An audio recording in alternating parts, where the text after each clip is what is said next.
Hi, and welcome to Maybe Running Will Help, the show that explores the why of running for people who love to run. I'm your host, Nicky, also known as One Classy Mother Runner on Instagram. I know a thing or two about running and how it transforms lives. From confidence to humility and goal crushing to soul crushing, I've personally experienced the highs and lows of our sport.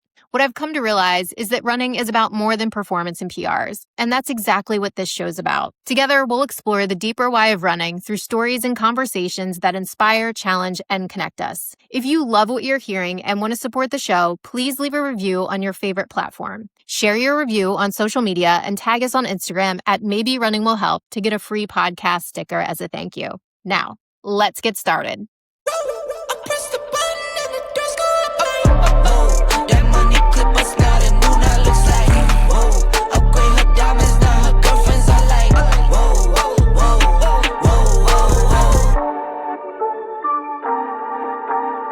Hey, Chase, welcome to the Maybe Running Will Help podcast.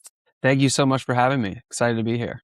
I think I found you because you're doing like crazy, like ultra running. It's probably how I first came across you. I saw like some 100-milers or something. And then you also have Casually Ambitious as your like fitness coaching company, right? Endurance coaching. So yes, now you're just all over my feed. Various fitness things. You're also really into talking about being a dad and fitness in that way. So very, very cool. Excited. I have like 2 pages of questions. Let's go, baby. Let's go. Can you just share a couple of your like biggest accomplishments like recently? Just give people an idea of like what's going on. Sure. It's always weird to like talk about yourself and your accomplishments, but most recently what I've been up to, 100-miler in March. So it's June 26th today. So March 20, I think it was the 21st. So like, I guess it's 3 months ago now. Ran my fastest 100-miler so far, which was 15 hours and 28 minutes. So the goal of that one was sub 16. So obviously we were able to hit that goal, which was really cool. That course was Blackbeard's Revenge, which is the first 100-mile course that I've ever done. And I felt like I had unfinished business there because I came in second the first time I ran it. The goal was to come back, break the course record, and win. I did not win. I did break the course record, though. And ultimately, with ultra running, it's like, it's you versus you. So did I go out there and accomplish what I wanted to, which was beat my previous time and break the previous course record? The answer was yes. So I couldn't be upset that I didn't get the win there. So that was awesome. And now I'm kind of transitioning into a different season of life where I bought the bike and I'm doing the things with triathlon. So starting to go down that route. But that's the most recent running stuff that I've been up to. I ran 4 marathons last year. So lifelong runner, just starting to experiment with some other sports now. Okay. Very cool. Yeah, I saw the Blackbeard's Revenge, your post there. What's that pace then, like that 15-hour? Yeah, I think that the average pace was 9:17. For 100 miles, that's crazy. And then I saw recently, didn't you just run like 40 miles at like sub 7 pace? That was actually not that recent. So that was last spring, not this past spring, but the spring before that. Okay. And every year, I'm sure you've heard of a Misogi, which is just like this big badass event. Yeah, you know Jesse and you know the whole crew and like, big ass calendar. So the Misogi is you pick one event to be like your big thing of the year that you're scared shitless of, but you go do it anyway and you pursue it and you see where you land. So my big Misogi goal in 2025 was to do a back-to-back marathon in under 6 hours, meaning like 2 sub 3s without taking a break in between. So run 52 miles and change under 6 hours. So I was prepping for that and I would just go and do huge runs on the track. 20 miles, 30 miles, peaked at a 40-mile run. And the goal obviously was to stay at like a 6:50 pace. So that was probably, even to date, that was probably my greatest athletic accomplishment. I look back and I'm like, I was in shape. Like I was fit. Yeah. I don't know if I could go run 40 miles under a 7-minute pace right now. It'd take me definitely a couple weeks to maybe months to get back into shape like that. Yeah, that was crazy. It must be pinned on your profile because I was like, wait, how did I not Yes, see this? And it is. I'm kind of on like a comeback swing right now too. So I totally get the like looking back and be like, I don't even know how the fuck, like I have no idea how I hit those paces. You know what I mean? Like Yeah, that's but crazy. the way I look at it is ultimately like there's seasons of life, and do I think I Yeah. could get back to that fitness level and beyond that? Yes, absolutely. But it's like you can't stay in that shape all year round. You pick and Yeah. choose your battles, especially Yeah. as you start to get older. You're like, okay, I can't run. Like I said, I ran 4 marathons last year, but that was not because I was trying to PR 4 marathons. That was because I had one A race marathon and the rest were either with athletes or just fun runs, so to speak. Like the Charlotte Marathon, I'm from Charlotte, so I run that every year. So it's getting really strategic, and that's also changed as I've become a parent and a father, is like being really intentional with which races you choose to put on the calendar, because you obviously want to give your all to that block. And you can't put everything on the calendar and prioritize all the stuff at the same time. The Big Ass Calendar has been like so helpful in trying to see like that full year and really like doing just what you're talking about, like prioritizing things. You can't do everything. And then otherwise you do like nothing. Yeah. What's the big thing on your calendar right now? It's a marathon, but there's an explanation. I mean, I don't, not that like we need to qualify our big things, but for me, like a marathon seems like a little thing just because I used to run marathons like at least two every year and like race them. It's just that I took like 3 years off and I've been terrified to run another marathon because I was so like I got to such a level that I was like so proud of. And now it's like I'm starting over. And I think for a few years, I just have been so scared to run a marathon because I know it's going to be so different. It's going to look so different than when I ran it in the past. So, when I found you and like, I think that I was toying with like doing an ultra because, again, it was like I was avoiding the marathon and I was like, but I still want to run. I want to do something different. And so I was playing around with doing an ultra or like doing a marathon, knowing that I was like terrified of doing it. So when I reached out to you and like when a lot of the guests that I've had on so far have been ultra runners because I feel so connected to that community. I just feel like it's a little bit more chill, a little bit more laid back, and it's a different type of running.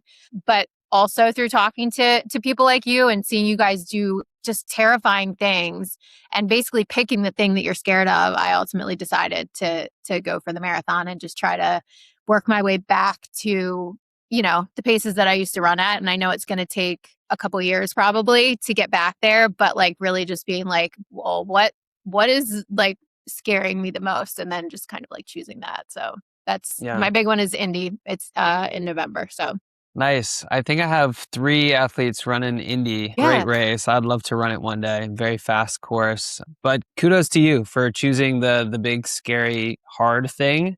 Maybe not Yeah. the easiest thing, even though, distances can be incredibly difficult as well. I tell people all the time, I think training for an ultra is easier than training for a PR attempt at a marathon or like a fast marathon. There's just a lot that goes into Yeah. it. Yeah, I think the marathon is such a badass distance, and I just think it's because there is like you're running it's the endurance part, but it's also like fast. Like I just feel like you're running at like I don't know, really hard for a long time, and it's so different. But I still want to do an ultra, and like a lot of people when I was trying to figure out my goal were like, do both, and I'm like, yeah, but like you're saying, I have to prioritize something, and so I'm still figuring it out. But for now, for this year, Indianapolis is the main thing. And then, I'll plan it next year. But I work for a nonprofit and we do, so I'll be at New York. We have charity teams. I'll be at New York. I'll be at Philly.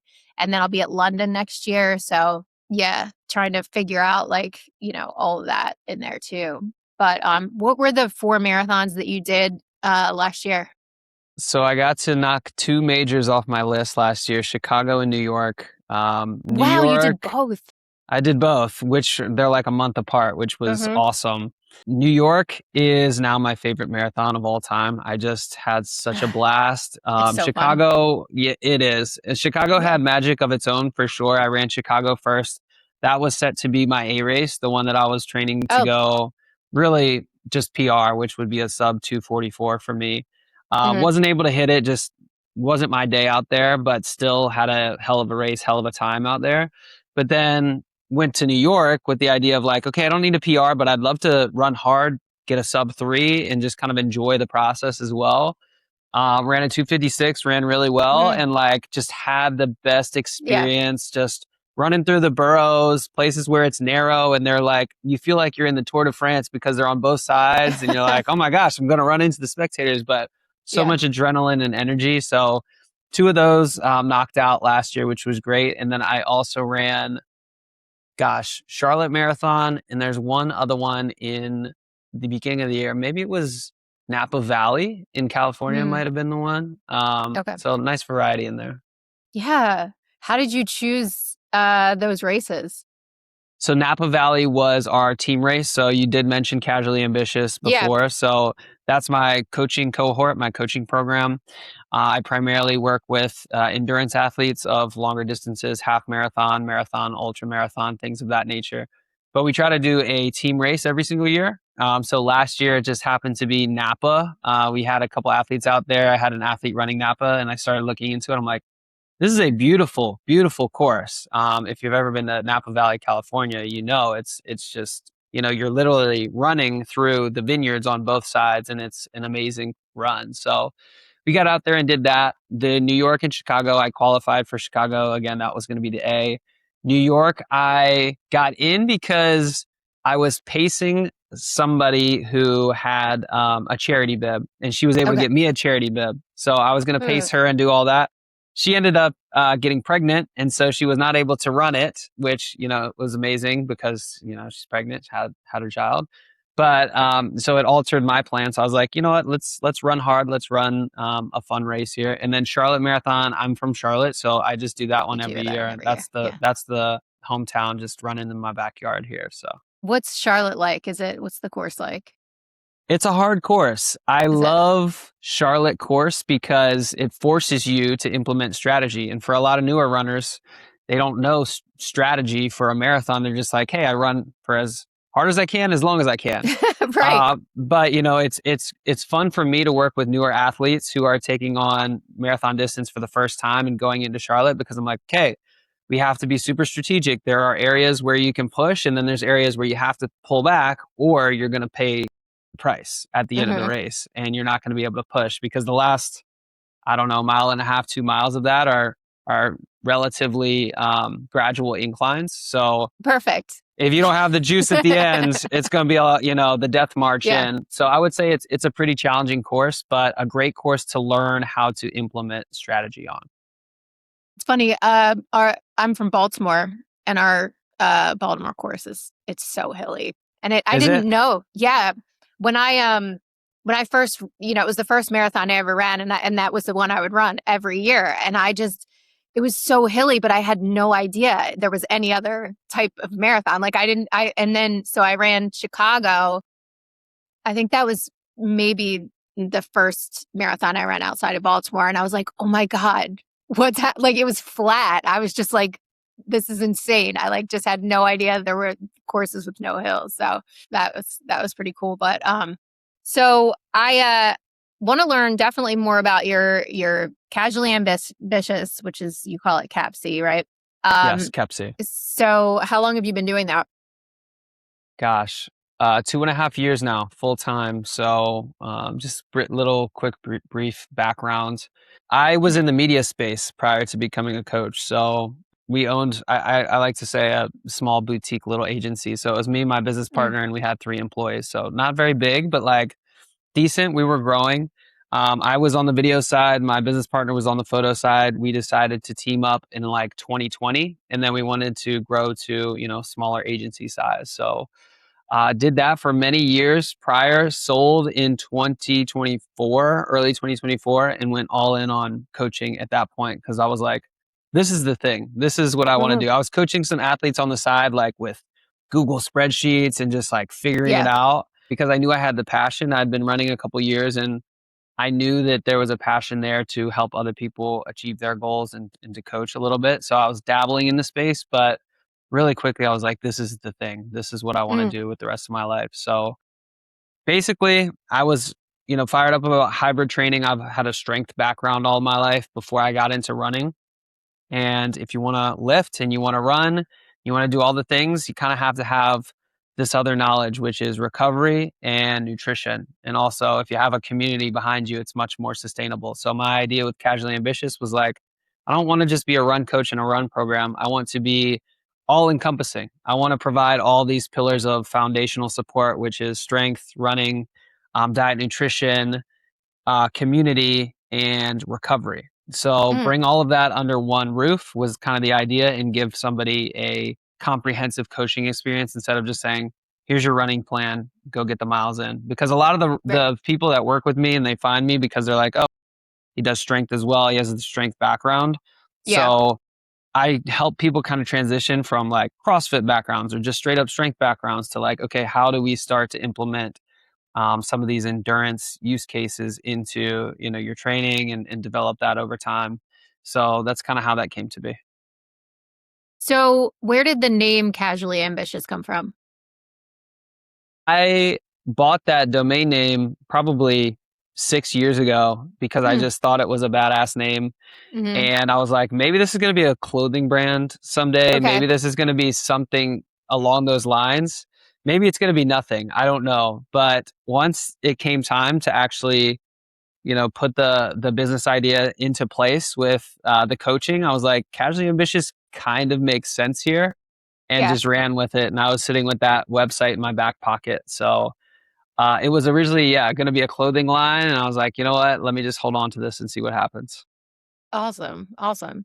So, you said your background, or maybe you had some experience in like lifting and stuff like that. Was that like, what's your experience as an athlete, like younger? Oh, gym bro. Nothing Yeah. official. Nothing official. Mhm, I okay. mean, I've been lifting weights since I was 15 years old. I'm 32 years old now. So basically, I was in high school at the YMCA lifting there. And then I go to college and I'm just doing the bro split, which is, push pull, like a tidbit of legs, but like straight back to upper body, Uh-huh. going to Yeah. the dining hall, eating as much as I can, just trying to get big. And Yeah. then I graduated, spent a couple years. COVID came around and I got really Mm, into running. I started doing half marathons, started doing Spartan races, things of that nature. And that's where I realized hybrid athletes were a thing. Nick Bear was mm. just starting to come on my radar.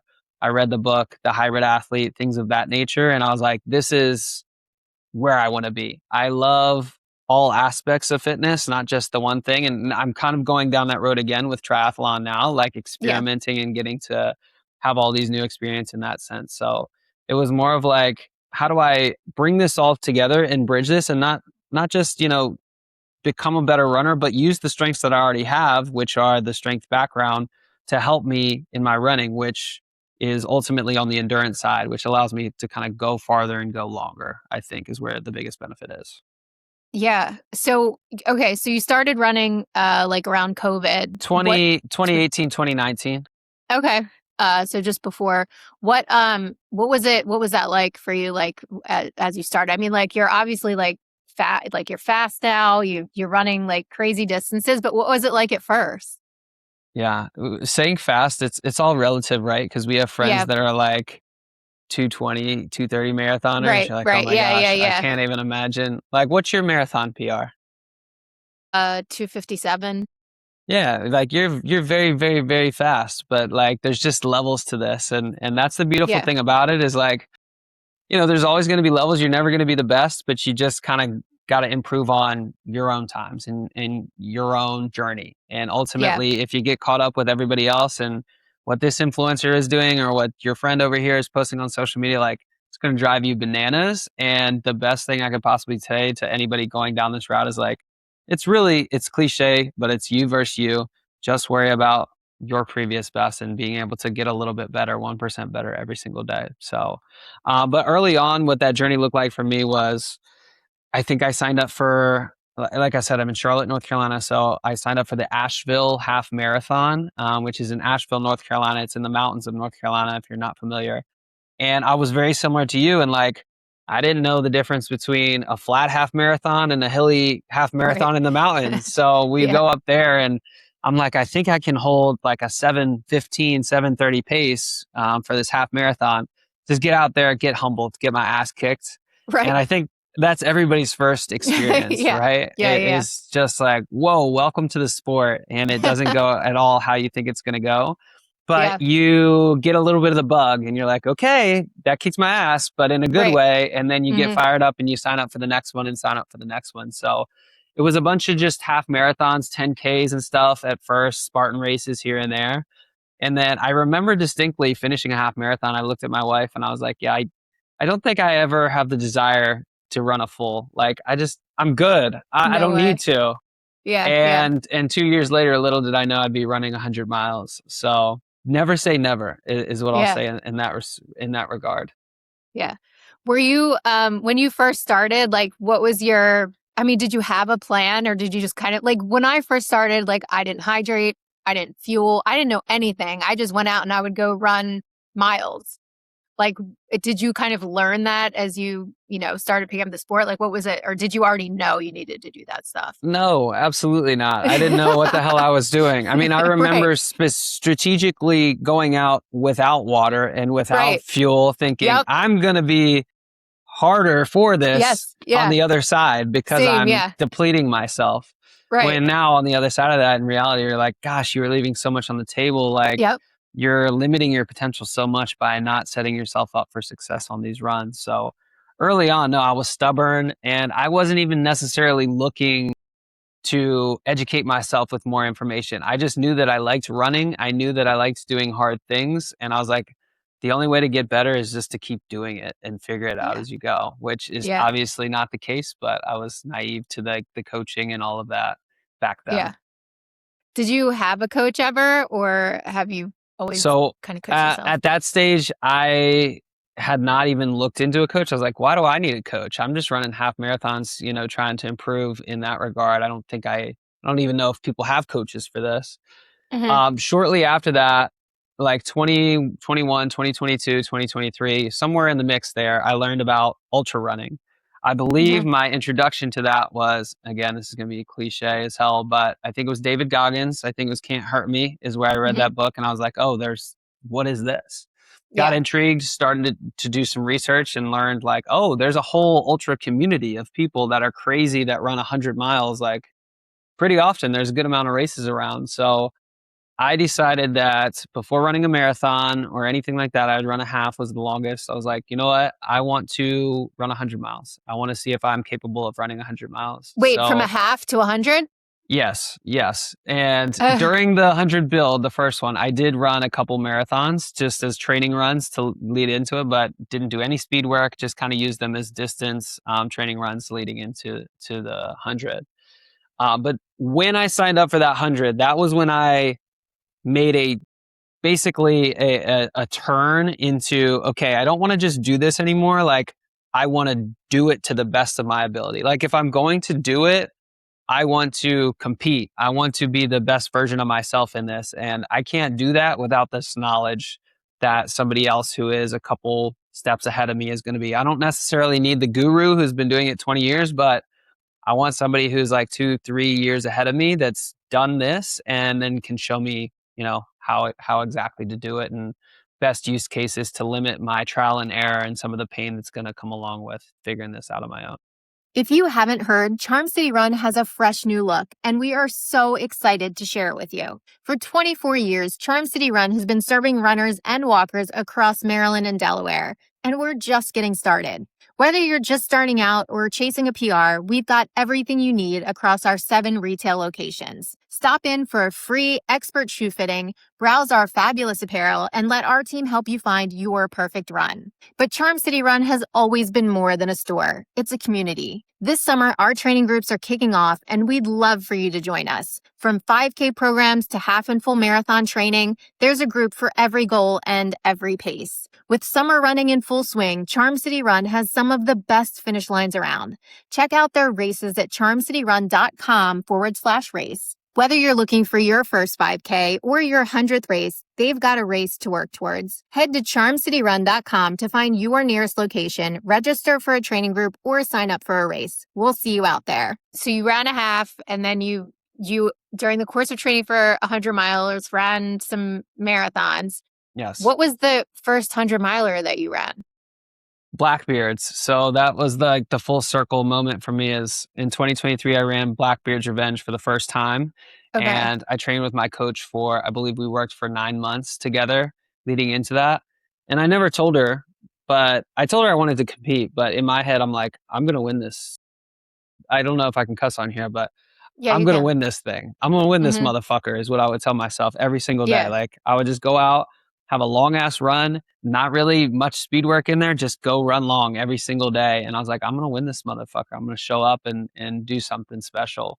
So trained all the time for it. Again, came in second, which was great. But then I was like, okay, I think I have a knack for this. I think I might be decent. And I started to pursue that really quickly. Though I think when you're new and excited about the sport and you think you have potential, or you have potential, you start to do a lot of events. And that's, I think, where I Mm, maybe went wrong, is like I signed up for too much too fast and got a little bit overwhelmed, and the body just starts to take an absolute beating and you can't perform at a high level consistently like that. So I yeah. had to dial back. In the last 3 years kind of since then has been me, learning through that journey, progressing through that journey, figuring out some things along the way. So you did the Blackbeard in 2023 and you got Yes. second place, and that was your first 100 miler. Yes. So you pretty much like crushed it, right? I mean, like you, like for 100 miles. So then you go from there until this new race. Like I'm sure you had some challenging races in between there. So like what was that like? Was it, how many more 100 milers did you do? Like what were some of the challenging races and humbling, I guess, experiences? Because after you like have such success, I feel like running is like wait, just hold up. You know what I mean? Yes. 100%. So after that one, I signed up Mm-hmm. for another 100 that fall, that same year, which was in outside of Charlotte, North Carolina. It's called the URA 100. Mm-hmm. Ended up winning that one. So I'm like, damn, I'm pretty good Dude, at you're this on top thing. of the world. Right. Yeah. And so I'm Yeah. like, anything I sign up for, I don't want my ultra sign up rating to go down. Like I want to keep Yeah. winning. I want to stay up here at Yeah. this like 97th percentile. Did like a 6 hour run, won that one. And then I did, so in early 2024 is when I started to like pack it on. And so Yeah. I ran the Badwater Cape Fear 50 miler in March. I ran the Boston Marathon in April. And then I ran Hellbender 100 in May. So it was 3 months Wow. back to back, three different Mm-hmm. distances, like drastically different. And Yeah. I called it like the trifecta. And I wanted to go through this and document and see how it went. So first one went great. I won the 50 miler. So at this point, I basically entered 3 ultras and I came in second, first, and first. So I'm like, Yeah. damn, Yeah. Right. I'm feeling myself. Like Exactly. this is going Exactly. great. Yeah. And then I ran Boston, and Boston was the race that I needed. At the time, it's the worst thing in the world when you bomb a race and you get your ass kicked like that and Yeah. you get humbled. So I was Yeah. going for, again, my PR at the time was 244. It's still my PR to this day. So I wanted to go sub 244. Sub Yeah. 240 was really the goal. Mm-hmm. And this particular day in Boston ended up being just really hot in 2024. And I did not adjust my plan when the day gave me what the day gave me, which was Mm-hmm. basically like hot weather. I just I wasn't peaked. I actually moved the week before, not to just make excuses, but like I had a lot of Yeah. reasons why I probably should have adjusted my plan, yet I didn't adjust my plan. So I didn't just hit the wall. I freaking crashed and burned at the Mm, wall, like trying to maintain this 6:05 pace for 26 miles. And once the hills came, there was no chance that I was going to sustain that. So what was supposed to be a sub 245 or a sub 240 ended up being a 309. And that mm-hmm. was my come to Jesus moment where I was like, Yeah. okay, you got to learn from this experience, because this is going to happen when you are very rigid in your approach instead of being flexible and allowing your plan to adjust. Because I still could, there's no doubt in my mind, I still could have ran a sub 250 that day, but Yeah. I wasn't smart enough or experienced at the time enough to know, just back off a little bit. Yeah. Wait for these hills to pass, and then you can finish strong and run the last 10K strong. So that was my humbling come to Jesus moment. And then Hellbender on the backside of that was a month later in May, and I came Mhm. in 7th, which was like strong, but I was like, Mhm. my body is tired. Like I'm Yeah. very tired. I wasn't able to recover. I wasn't coming into that one fresh. I took very little time, obviously, in between those races. So after that was Leadville in late 2024. And this is the other one. So if I look back on my running career, there's two significant events that at the time were the worst thing that could possibly happen to me. In hindsight, they are the most enlightening because I learned Mhm. the most through those failures. So Yeah. I had the most beautiful training block leading into Leadville in my mind. Right. On paper, it was the perfect training block. And then I get to Leadville and I crashed and burned again. So I ended up DNFing at mile 62. Not just that, I had rhabdomyolysis Mm. and I had pulmonary edema, which is fluid in the lungs. So I had a lot of Jeez. issues that Yeah. came up, and altitude played a huge part. But also leading into that, you've probably heard about people who are trying to do like fat adaptation and run on Mm. primarily like low Mhm. carb, high fat Mhm. approach. Mhm. I wanted to take that approach leading into the race. And I think I ultimately overtrained, underfueled leading into that race. And I was not ready to run that 100 miler like I had been for hundreds in the past. So, Yeah. you know, Leadville has a lore. It's a hard race because of the altitude and because Right. of the big climb. But other than that, it's not that difficult of a race. It's really the altitude that's the most challenging factor of that race. And I should have done fine. I should have been able to get the big belt buckle, come in under sub 24 hours, but I didn't know what I didn't know. And so leading into that, I just trained a different way and ultimately crashed and burned. And after that, I'm like, okay, never again will I practice or lead into any race, either for myself or any of my athletes, on a non high carb approach. Because Yeah. at this point in 2026, in hindsight, there's people like David Roche and other people who are bringing the information to the mainstream that's like carbs, carbs, carbs, carbs, carbs. But, you know, a couple years ago, we're still like figuring it out, and it's every man for himself. And there's people like Low Carb Runner, and like it works for them. And you're like, hey, it'll work for me too. Yeah. Sometimes you need to have those experiences to understand, like, hey, it doesn't always work out the same for everybody. So crashed Yeah. and burned there. But really, since the rhabdo incident, it's kind of been like a slow build back. And finally this year, after, you know, doing Blackbeards again and coming in at in the 15 hours for the 100, I'm like, I'm finally back. And it Yeah. took me 2 years to come back from Right. that, you know? That's So it's yeah. like I had this big peak at the beginning of my career, and then I had a huge valley, and now I feel Mhm. like I'm starting to climb again. So it's been a really interesting couple of years for me on the Yeah. endurance side. That's, like, really hopeful, though. Like, and 2 years seem like when you're in it, feels like such a long time. You really Yeah. have to have that, like, strong mind to keep going for that amount of time. Were there periods where you really struggled with, like, "This is I'm just not good at this anymore," or anything like that? Yeah, for sure. I'm like, damn, you know, is when you have early success, Mhm. you're like, this is my thing. This is gonna, you know, not come easy to me, but like, you're like, Yeah. I am built different. Like, I know Mhm. that I can excel in no matter what race that I sign up for. And after I got rhabdo, my wife made me vow to her that I would take a year off from 100 milers, which I did. Mhm. And that's why I ran 4 marathons in 2025. Because, like, if I can't run See, like, hundreds, work let me just around. run a bunch of Right. marathons. Yeah. So I did take that year off, and then, as I said, you know, coming back for Blackbeards was like a little bit of a redemption thing for me.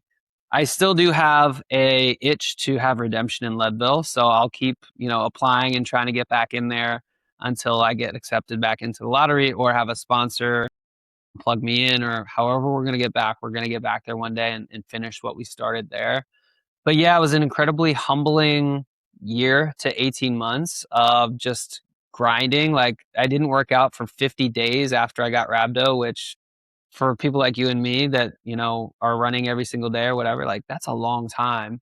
Yeah. And the road to coming back into peak physical condition and peak form took a long time. And it's took a hit on my confidence too, for sure. So it's been interesting to navigate that. But again, in hindsight, I wouldn't change a thing about what happened because I'm so much better as in one, as an athlete, but two, as an educator and a coach, to make sure I never put any of my athletes in that position, and I can set them up for success, knowing exactly what the pitfalls might be along the way that are they're side quests essentially that you get excited about. They're like a new shiny thing that you're like, hey, maybe this will make me better. Most Mhm. of the time, that's not the case. Yeah. And now obviously the science continues to come out that's just like, hey, high carb is the way. These guys on the bikes have been doing it for many, many years. And now the guys on foot are starting to catch up in that regard. Yeah, it's confusing. It can be really confusing, especially with social media and like there's just so many fads. Like high protein is definitely like the thing right now. And depending on what you're trying to do, right? Like if you're really trying to say like for women that are in like menopause or going to perimenopause and you're trying to eat for that, or like are you trying to eat to perform? Like so it's like you have to decide what your priorities are and then kind of make a decision there, but it can just get really confusing. You know what I mean? So 100%. I mean, I have these conversations almost daily with my athletes where their goals are conflicting because they want yeah, to exactly. lean up and they want to Hmm. look a certain way, but they also want to fuel for performance Hmm. and perform their best. And I'm like, hey, these are both great goals, but they're Yep. in direct contradiction to each other. So we need to figure out which one is the A goal. And then on the other side of the race or whatever that is, then we focus on the other one. That's such a good point. That's so true. Sometimes you can't do both, and that is exactly the conflict runner. I've had. I used to do some coaching, and I just remember some athletes training for a marathon. They would just be shocked that they like gained weight, right? Like But you yeah, think you're training, and that you think that you're going to lose weight because it's running, and they were just like never going to do it again because they're like, I thought I was going to lose weight. my wife just ran her second half marathon. She ran the Chicago half marathon in June or early June, a couple weeks ago. And she ended up gaining weight through that whole process. And she's like, Yeah. I don't know how you manage this because I am a garbage disposal. I am always hungry Yes. Yeah. 100% of the time. Yeah. And it's just really hard to fuel to perform while simultaneously trying to hit your macros or whatever that may be. Yeah. And trying to stay lean and trying to stay under a certain weight. So what I recommend to my athletes is do the best you can to come into the actual like racing training block at your target end weight, because then you don't have these constant feelings and thoughts and emotions of like, maybe I'll be faster if I lose 3, 4, 5 pounds or Mm, whatever it is. You hmm. want to be at the end of the block where you started it, because then you don't have quite as many contradicting thoughts kind of banging in your brain all the time that can lead you again towards the shiny object here or there that kind of takes Yeah. away from the main thing. Yeah. And dude, I've seen what you eat in a day. Like I think you had like a reel or you've had a couple reels. It's like it's so hard to eat enough when you're Yeah. training for any kind of endurance sport. And I think the complications, like I would have whatever complications, digestion or whatever, and I would think I just wasn't eating the right things, and it just turned out like I just wasn't eating enough. Like like it's so hard to eat enough. 100%. Yeah. And until I don't think anybody needs to track all the time. I think tracking helps. And I would recommend people track for at least a week, because that gives you a good sense of what you are putting into your body, because most of Hmm. us are severely either under fueling or on the opposite end, over fueling during training. And I say over fueling lightly. I should say we're in a surplus because we're just consuming more than we think we are because we're always hungry. And you're not eating around your core 3 meals of the day, which is what everybody should do, which is your most nutrient dense, your most satiating meals that are going to sustain you for a long time. Instead, we're getting all the calories from snacks and like garbage quick hit carbohydrates and shit like that isn't whole foods and isn't Yeah. quality stuff. So tracking helps at least to understand what the baseline is, and then you can intuitively eat from there. And I feel like that's a good formula for success, generally speaking. Yeah, and I know nutrition is a part of your program, and I saw or heard or something. Is your nutrition person still Mason? Yeah. He actually, so for those who don't know, Mason is the buff runner on Instagram. Dude, that's what I was going to clarify. I was like, Yeah. wait, like Mason? Like, no way. Okay. Yeah, he's a registered dietitian, so he went to school for a couple years for this. I've worked with him personally for a couple years. He's an amazing performance dietitian to help you get dialed. He helped me navigate that whole segment after rhabdo when my hormones and my blood levels were all kinds of out of whack. My goal was to correct most of them through holistic approaches, and a lot of that is obviously eating and supplementation and things of that nature. So he helped me navigate that. But we had just on our group call the other night, he gave us every year we kind of do an updated nutrition call and everything like that. And incredibly knowledgeable, incredibly valuable. And people don't typically think about when they're going through a performance block. They think running coach, strength coach. They don't always typically think nutrition coach. But again, Mm-mm. that was like, how do we have everything all encapsulating to help support these athletes? So that was a key piece to it too. Yeah. How did you meet him through working with him for your own goals? Is that how you guys met?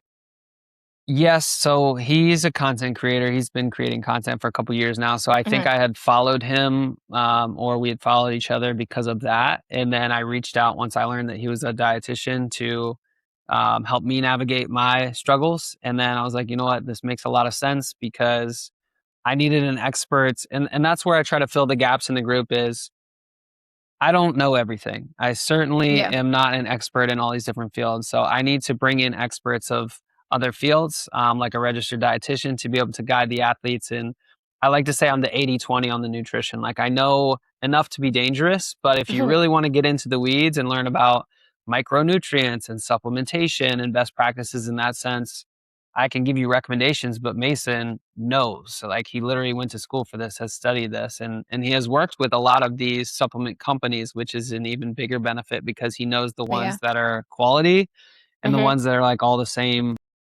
stuff, for the same manufacturers and all of that, and he can help you steer you in the right direction in that regard. So he's been great. That's awesome. Like, what do you think as a coach is the most important thing, like, for you to do as a coach? What's like your biggest job? My biggest job is to it varies athlete to athlete, but it's at the end of the day, it's meeting the athlete where they are, Mm. regardless of what season they are in life.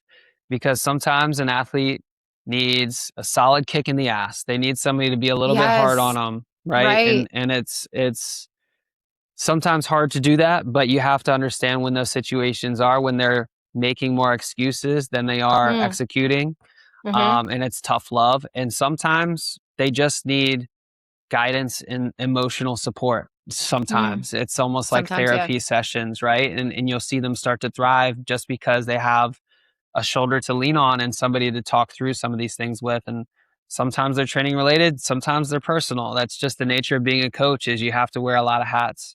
But my thing always, every time I get on a new introductory call to vet a new athlete to see if they might be a good fit for the program, I'm like, my A, B, and C goal is to meet you where you are. The perfect plan on paper, kind of what I referred to earlier from my Leadville build, does not always and hardly ever equates to success in real life, because life does what it does. Life happens, and you have to find something that's sustainable and enjoyable. Because if it's not Hmm. those two things, what the hell are we doing here? My Right. minimum ask for athletes is 6 months, because these things take time to implement strategies. Your habit stacking. If you've ever read some like the book Atomic Habits, it's all Hmm. about habit stacking. And these things just take time to kind of put on top of each other. When I do this, then I do this, which leads to this. And then I can continue to stack green days, is what we say in the program. So if I can stack a green day, that leads to a green week, which leads to a green month, which over time just continues to compound in a crazy way. How do you get to know athletes like in that way and know like what they need? It takes time. Some athletes open up quicker than others, but Hmm. the beautiful part about the coaching relationship is you get to see a raw version of them, because they're not going to crush every single workout. And sometimes they're going to be a little bit more vulnerable and just explain like what they have going on because the workout didn't go well. Maybe they have some life stuff going on, or maybe they're dealing with something that you're not familiar with, or maybe they have history where it makes it harder for them to do certain workouts, or whatever it may be. Yeah. You start to unravel it a little bit as a Hmm. coach through every interaction that you have. Right. The way that I coach is through day-to-day interaction. So a lot of coaches will do a weekly check-in, which is fine, like 10 a.m. on Fridays, like, hey, how's your body feeling? How did the diet go this week? What's going on? I found that didn't work. I like to be in the weeds with the athletes. So every single workout, you have the ability to comment. They're not required to comment, but every single run I do ask them, hey, leave me screenshots of the run. Let me Hmm. see what your pace was, what your data was. Let me see where your heart rate was on your paces Wow. and all that. And just let me know how the run went. And that allows me to course correct in real time because I'm like, hey, did you run your easy run easy? Hey, how did your interval Hmm. run go? Did it go well? And I'm seeing that in real time on a daily basis instead of a week later and then trying to corroborate all this data from the last week and then try and give them direction. I can give them direction on a daily basis and say, hey, this was amazing. High five. Good job. Or like, hey, I noticed that you were tired and you didn't finish the run. You only ran 6 out of the 8 miles. Like, I don't care if you can't hold the pace for the entirety of the 8 miles, but we don't quit on runs, and just show them Wow. some tough love in that sense. Yeah. Because if you want to be an ultra runner, that's the first thing you got to learn. We don't fucking quit on runs, right? Mm-hmm. Like I Mm-hmm. will walk that bitch in if I need to, but we don't quit on Mm-hmm. runs. And that's just like a mindset thing. And that's something that I've found has been huge with the coaching aspect where I can, again, kind of adjust in real time and walk through them in the weeds, so to speak. Wow. That's awesome. Dude, you must like just be super passionate about it. Like daily. I love it. That's a lot of It interaction, is, but which it's is like, awesome. I'm checking it. I check in the mornings. The very first thing I do is check all my Yeah. workout comments, but like I can go through it relatively fast. I spend about an hour to 2 hours in the morning going through that. And then I'll try to check it one more time before in the evenings. And then the rest of the day is spent programming and doing, all these other things, creating content, building out calendars, things of that nature. It Yeah. seems like it's a ton, but like what I do is I batch work, right? So I'm not every Mm-hmm. single time a comment comes in, I'm not instantly responding. I'm picking 2 windows throughout the day that I'm able to work through everybody's comments, and then they'll get a response the next time I work through everybody's comments again. So I try Yeah. to articulate that whenever somebody's coming into the program of like, hey, I'm not going to be instantaneously responsive, but you are going to get a response within, 12 hours pretty much every time you leave a comment or whatever it may be. That's awesome. And I mean, the comments from your athletes just are like everybody just is so appreciative and you can see why like they love working with you, obviously. Like that's awesome. What are like some of the biggest challenges your athletes have? I would say balance. And, I say balance very cautiously because I feel like when you're in it and you love this stuff and you want to be an endurance athlete and you want to make it a part of your life, that's exactly what you have to do, which is like it needs to be the foundational pillar for everything else. And so I'll give you an example. I have a very high performing individual in professionally, like a very high earner. He crushes it at work. Hmm. And when he's in a busy season of work, the first thing that he does or has done in the past that we're working through right now is drop fitness and give everything to like Hmm. a new client or a new project that he's trying to Hmm. win the business for. And what I've tried to instill in him over the last couple months is that's not sustainable, and that's why you'll continue to yo-yo for the rest of your life, and why so many people do yo-yo is because different priorities take different leads at different times in life.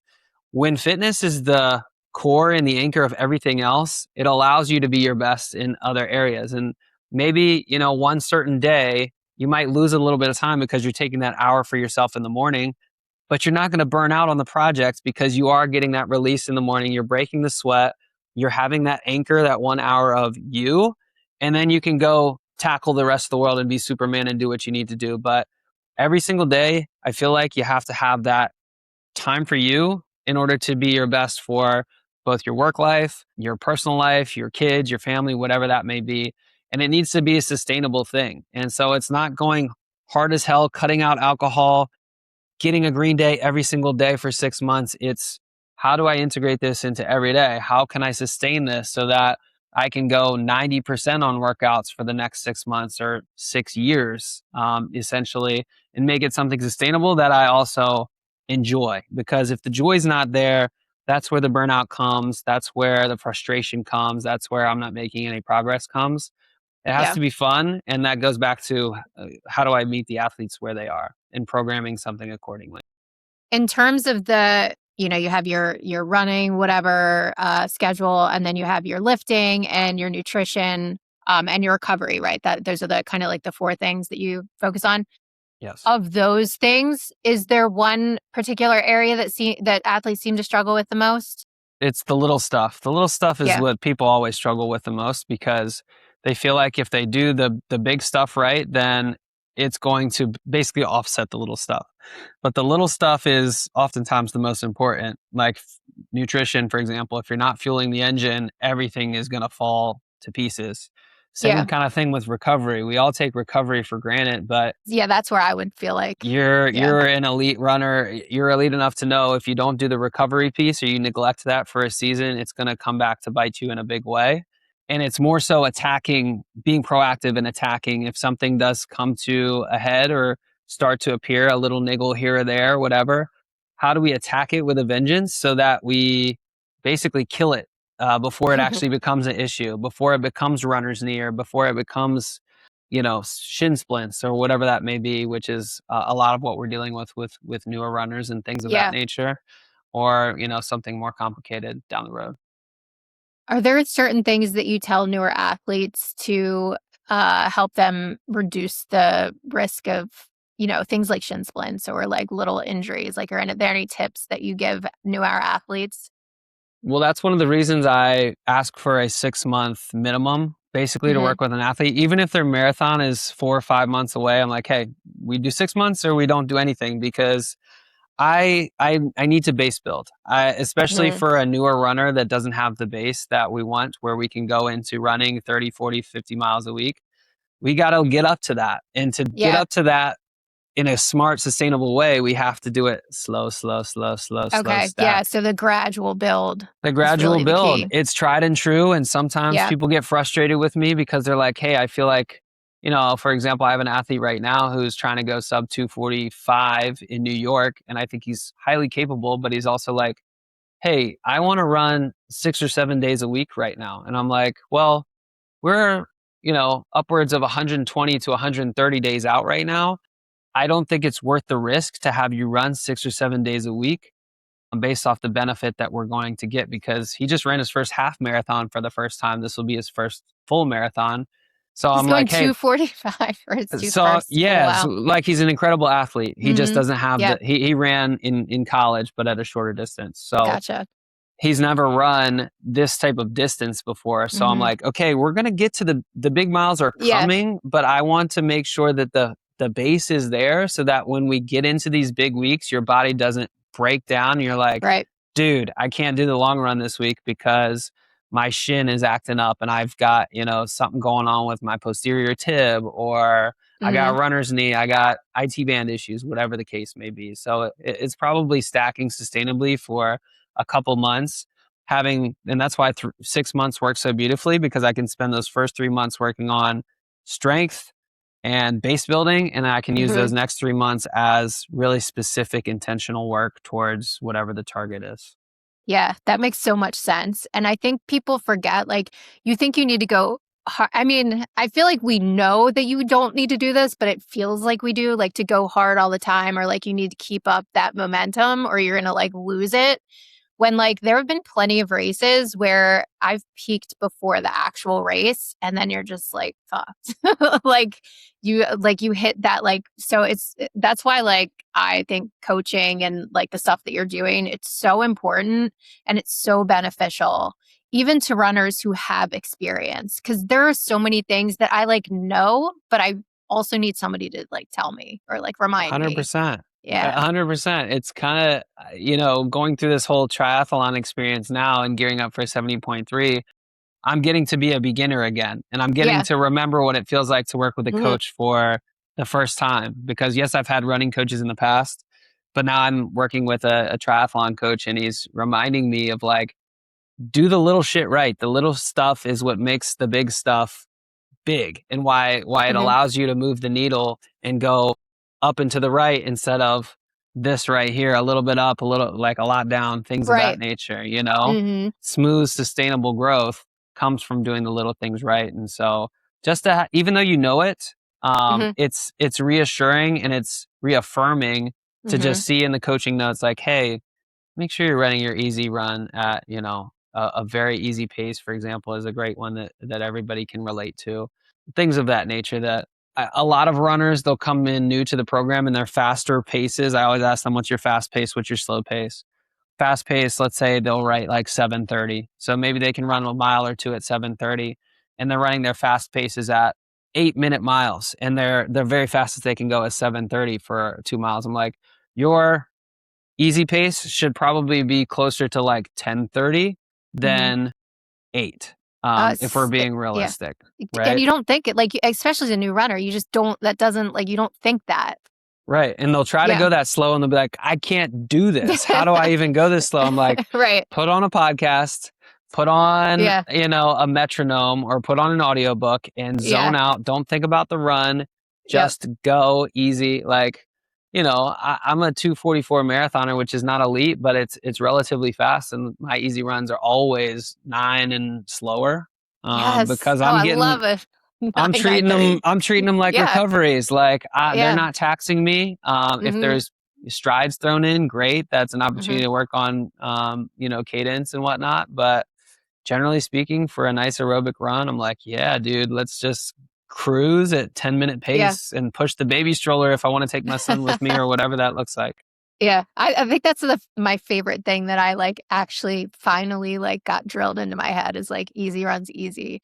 It's so nice. Like once you actually like embrace it, it's just like they're like the best runs. They're the best. Yeah. So awesome.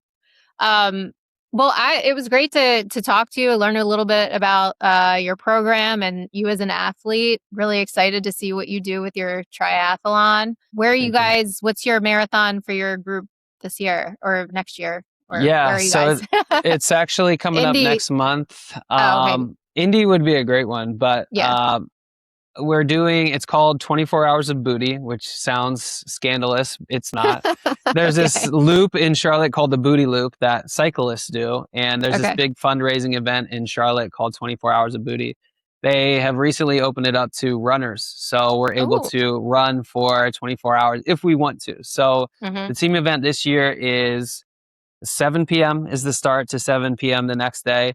It's set your distance. And we were kind of mentioning this a little bit earlier, how like if you want to go far, you kind of takes the pressure off as far as I have to go this pace and I have to go this time or whatever. So it's a really low pressure way with infrastructure and support like aid stations and things to guide the runners with. For somebody to pick a distance they've never gone before, say like, I don't know, 26 miles if they've never run a marathon or like a 50K or something like that. And just go do it at their own pace and just go for a distance PR in a really low pressure environment. So that's what we're doing this year. Wait, when is that? It is July, I believe, 22nd or 23rd. It's a Friday. It starts at 7 p.m. And that's the other thing I love about it. It's a night run, which is really cool. Not a lot of us get to run it at night with a big group of people. So a chance for somebody to go out and grab a distance maybe they've never got before with some of the crew. So it should be fun. What's the loop? Is it like a loop, like how many miles? I think it's like a 4-mile loop. Okay. So very awesome. Similar to what a backyard ultra would be or something like that. That's awesome. I'm going to note that one too. There's so many races. That one sounds fun though. Where are you located? Baltimore. Okay. But no, not too far. And we're headed to North Carolina tomorrow, but not near where you are. We have a place in Ocean Isle Beach. So amazing. Love Ocean Isle. OBX, anywhere in the coast of North Carolina. I'm obviously biased, but I think it's the best beach. I love it. I'm so excited. I'm gonna be waking up really early though to beat the heat, but I'm just excited to be at the beach. So how's your training going right now? Are you you're probably not too far into it. You got a couple months, but are you starting to ramp up? Yeah, I mean, I think because I took such a long break off, I really I have to do this pre-training training. So I'm base building again. Exactly. Yeah. And it's been fun. It's been, I think every time I do like I did 14 miles today for the first time in a really long time. And I'm like, there's no way. There's no way. I don't know. There's no way I'm going to be able to run a marathon. This is insane. But it's kind of also fun. You know what I mean? And I think sometimes I'm like, how did I ever do this when I didn't know I could do it? Now I know that I can because I've done it before. But I'm like, how did I like get through this when I had no idea that this was actually possible. So it's just kind of fun to like compare thoughts and be like, wow, that's crazy. But yeah, It never goes away. There's always, it's always hard, right? It never gets, always. it gets easier in the sense of you gain more experience and you know how to handle it better, but it's always hard. And even if you have run 100 marathons, they're still hard. It's still Like hard. Yeah. it's just for their own Yeah. individual reasons, whether it's the course or just the distance. Like 26 miles, it's become kind of a mainstream thing, and Right. it's kind of died down as far as like, wow, it's up on this pedestal, but 26 miles is still 26 miles. It's a damn far way to go, especially if you're Yeah. pushing yourself for a long time. Yeah. It's and I have to like go back not years, but like weeks. I have to be like, well, this is where I was like a month ago. And like that's helpful to see at this point. But yeah, and they say it doesn't get easier, you just get better, right? So, Yeah, and exactly. that's kind of how I always think about it. You're always doing your best and pushing yourself, and that's what it's all about, really. Exactly. I love So, it.